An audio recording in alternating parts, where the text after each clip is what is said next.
हाँ, एक तो ये टॉपिक में ध्यान रखेंगे बेटा, ये अपने अब तक जितनी फिजिक्स पढ़ी है ना, हर चीज को किसी लॉ से रिलेट करते हुए, ठीक है ना, तो वो सब हम उस तरह से इसमें नहीं कर पाएंगे।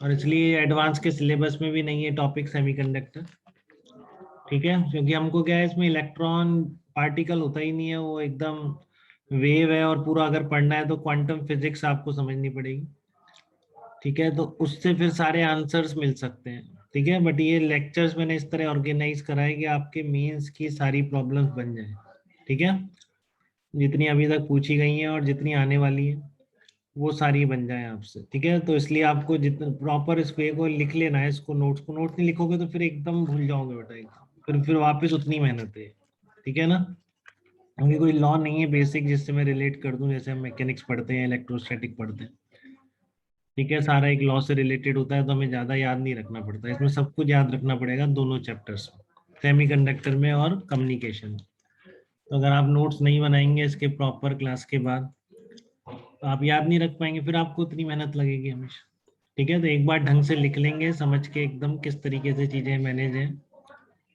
ठीक है, तो फिर आपका जल्दी हो जाएगा। और एक क्वेश्चन आप मान लो आपके ऑलमोस्ट हर पेपर में एक या दो प्रॉब्लम सेमीकंडक्टर से रहता है, एक तो रहता ही, किसी किसी में दो भी देखेंगे, ठीक है, और ऐसे ही एक या एक एक रहता है कम्युनिकेशन का, एक से ज्यादा नहीं देखा, या तो होता ही नहीं कम्युनिकेशन का, और होता है तो एक क्वेश्चन रहता है, ठीक है। तो दो या तीन प्रॉब्लम आपके जेई मेन के इन दो चैप्टर में से मिल सकते हैं मिला के, सेमीकंडक्टर एंड कम्युनिकेशन। स्टैंडर्ड है एक सेमीकंडक्टर का, एक उसका कम्युनिकेशन, कभी कभी सेमीकंडक्टर के दो भी हो जाते हैं, ठीक है। तो देखो सेमीकंडक्टर क्या होते हैं आपके, जैसे सिलिकॉन और जर्मेनियम, ये बेसिक सेमीकंडक्टर्स हैं जो कि आप जमीन से निकालते हैं इनको, ठीक है। तो ये जमीन से निकालते हैं सिलिकॉन और जर्मेनियम को, जैसे बाकी मिनरल्स निकलते हैं वैसे जमीन से निकले हुए एकदम, इसमें भी कुछ एडेड नहीं है, केवल सिलिकॉन और जर्मेनियम मटेरियल है, ठीक है।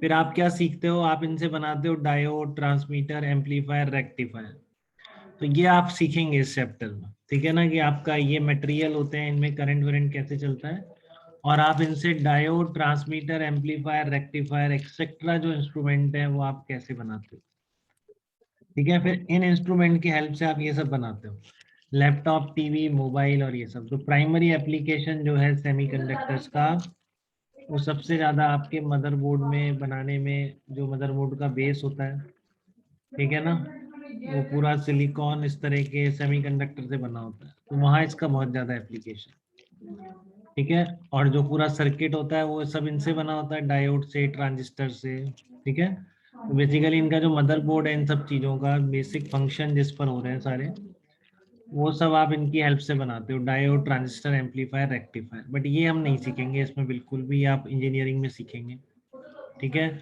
हम ये जरूर सीखेंगे कि सेमीकंडक्टर के डायोड कैसे बनता है, ट्रांजिस्टर जो बनता है वो कैसे काम करेगा, ठीक है।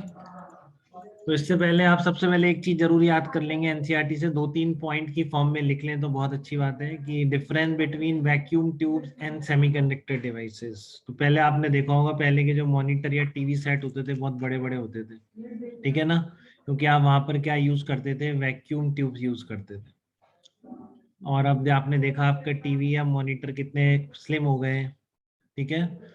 तो स्लिम क्यों हो पाए, क्योंकि आप वैक्यूम ट्यूब्स की जगह सेमीकंडक्टर डिवाइसेस यूज करने लगे, ठीक है। तो इस वैक्यूम ट्यूब्स के क्या डिसएडवांटेजेस थे, उनके ऊपर इनके क्या एडवांटेजेस हैं, तो दो तीन पॉइंट्स लिखे हुए हैं, वो आपके बोर्ड में भी पूछ सकते हैं, ठीक है ना, और मीन्स में भी कुछ पूछ ले तो आपको आइडिया होना चाहिए। तो यहाँ पर आप नोट्स में लिख लेंगे, अपन एनसीईआरटी का फर्स्ट पैराग्राफ है, याद करना है, देखो और कुछ नहीं है उसमें, ठीक है। दो तीन पॉइंट लिख लेंगे कि वैक्यूम ट्यूब बहुत ज्यादा बल्कि होते थे, इनमें लाइट भी ज्यादा लगती थी और चलते भी कम थे, ठीक है ना। इसकी जगह इसलिए सेमीकंडक्टर डिवाइसेज यूज करने लगे, साइज बहुत छोटा हो गया, लाइट भी कम खाते हैं, और ड्यूरेबिलिटी भी बहुत ज्यादा है इनकी सेमीकंडक्टर डिवाइसेज, ठीक है। तो ये डिवाइसेस बेसिकली हमको पढ़ने हैं, इससे ये कैसे बनते हैं और ये कैसे काम करते हैं, ठीक है। आगे इनका यूज वो अभी हम नहीं पढ़ेंगे। अब जो मटेरियल है, आप दो तो अच्छी तरह जानते हैं, कंडक्टर और इंसुलेटर, ये आपने इलेक्ट्रोस्टैटिक जो चैप्टर होता है अपना, उसमें आपने काफी पढ़ लिया है, कंडक्टर्स के बारे में बहुत पढ़ा है आपने, और इंसुलेटर्स या डाइलेक्ट्रिक ये भी काफी रीजनेबल लेवल तक आपने पढ़ रखे, ठीक है। तो इनकी जो कंडक्टिविटी होती है, जैसे कंडक्टर की कितनी होती है 10⁻⁴, कंडक्टिविटी भी पता है आपको 1 by रेजिस्टिविटी, ठीक है। तो हाँ, तो ये आपने पढ़ चुके हैं ढंग से। तो कंडक्टर की जो कंडक्टिविटी होती है 10⁻100 से लेकर 10⁸ तक होती है, तो वो -1 मीटर -1। और जो इंसुलेटर होते हैं उसकी कंडक्टिविटी की वैल्यूज ये देखो, ये होती है 10⁻⁻19 से 10⁻11 तक, ठीक है।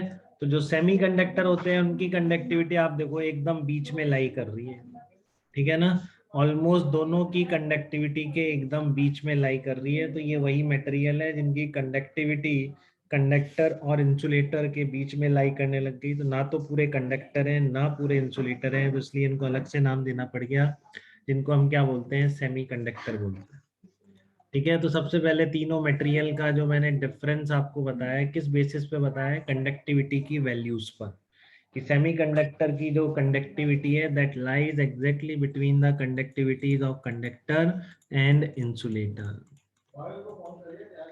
ठीक है। तो अब आगे आपको ये सब समझना है कि इसमें करंट कैसे चलता है। इसमें करंट का फ्लो वैसा नहीं है जैसा कि कंडक्टर में होता है। करंट चलता है, सेमीकंडक्टर इंसुलेटर तो नहीं कहा मैंने, सेमीकंडक्टर थोड़ा बहुत करंट चलता है, ठीक है।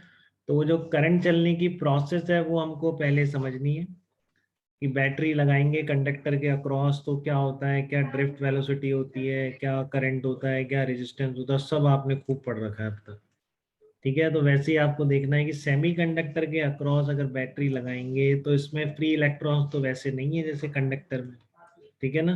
कंडक्टर में जैसे फ्री इलेक्ट्रॉन्स है और बैटरी लगते ही एक्सेलरेशन आ जाता है, ड्रिफ्ट वेलोसिटी आ जाती है, वैसा इसमें नहीं होता, ठीक है। तो सबसे पहले आपका टारगेट है कि कंडक्शन प्रोसेस इसमें कैसी होती है, ठीक है। तो उससे पहले एक कंसेप्ट आती है energy bands in the solids, तो वो लेते हैं आप सबसे पहले, ठीक है।